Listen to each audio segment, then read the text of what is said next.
Welcome to the Slop Farm. Enjoy the video. You'll begin by confirming prerequisites and opening settings on your iPhone. Sign into the correct Apple ID so changes sync to the watch. This prevents account confusion later. Once done, unlock both devices and make sure Bluetooth and Wi-Fi are active so the watch receives updates. Now tap your profile in Settings, then Password and Security. This is where you initiate a password change. Move deliberately so you don't trigger two-factor prompts unexpectedly, and proceed when the device. You'll follow through by selecting Change Password under Password and Security, and then verify your identity. The iPhone will ask for the device passcode or a trusted number code.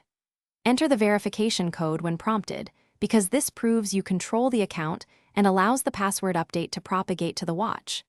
Next, type a new password that's unique and meets strength rules. This reduces the risk of account recovery issues. Once the change is accepted, the system starts syncing credentials to your Apple Watch automatically. To finish, make sure the Apple Watch reflects the updated Apple ID credentials by checking Settings and your profile on the watch. It should show you as signed in.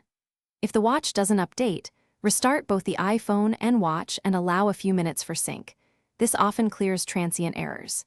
If you can't verify identity or two-factor codes aren't arriving, use account recovery or contact Apple ID support.